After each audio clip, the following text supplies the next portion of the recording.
Malcolm Gladwell is here with us. Another installment of our Podcast of the Month series.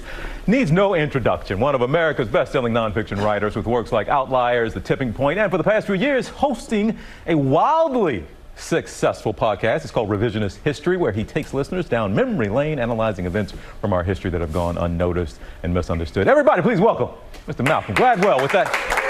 See? We have matching posture right now. I don't think Dr. Ashton likes how we're sitting right now. Oh, really? Yeah. Sort of, wiggle around and maybe prove that. Good to have you here, man. Thank you so much. Podcast 7 seasons now? Yes, we're in our 7th. What has that experience been like, doing a podcast versus whatever the work and that goes into putting a book together? How has that been? Well, it's a difference between an individual event and a team sport. Yeah. Podcasts I have a whole group of producers who work with me, and we go on road trips together, and we get up to all kinds of mischief. So it's a lot more social. Okay. And that's something that I've really come to love. What is Malcolm Gladwell mischief? You said you get into all kinds of mischief. What does that look like out there? Well, we had a segment. We have a segment in this season where we went to Penn, to University of Pennsylvania. Okay.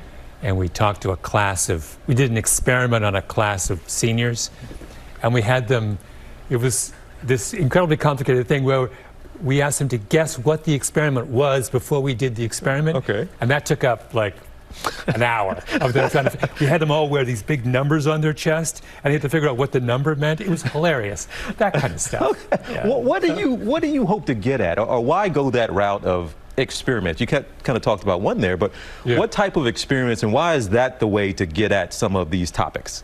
Well, that was the theme of this season is experiments, and I wanted to do a season devoted to that because it struck me that the list of things we don't know about is much longer than the list of things we do know about, and the only way you can figure out what you don't know is to do an experiment, or at least that's the best way. So virtually every episode this season is devoted to some either serious ones or wacky ones. We have one where we ended up in a salt mine outside Detroit. I mean, we went in some strange directions. You talk about the salt mine. Give another idea. Is there another one that you love, or one you would certainly direct people to for this season that they need to check out? Yeah, we did an episode where I just called up scientists and I asked them for what I called their magic wand experiment. So if I could give them a magic wand and they could do any experiment they wanted. Oh, wow. So suspend the laws of nature, I'll give you unlimited money, don't worry about ethics, whatever. So what would your experiments be? And I got these fantastic ones. My favorite one was this guy, Adam Alter, at NYU. He said, what he wants to do is divide the babies of America into 2 groups. One grows up only with an access to BlackBerry. So the only thing you could have on your phone for the next 30 years of your life is email and telephone. The other group gets a standard smartphone. They get the full social media experience. And after 30 years, we check in on them, on these 2 groups, and we see who's happier. Oh, wow. How great is that? Who doesn't want to do that experiment? His point was, we have no idea whether social media is good for your brain or bad for your brain. And he said, well, give me 30 years and I'll figure it out. Now, where is this kind of, coming up, growing up for you, this kind of curiosity, that kind of even quirky curiosity, where does that come from? Well, I grew up in the most boring town in North America. Okay. I say that with a lot of love. It was a great place to grow up. What town is this? It's a little town called Elmira, a little farming town in southwestern Ontario. Nothing ever happened in Elmira. And we didn't even have a TV, so nothing was even happening in my house.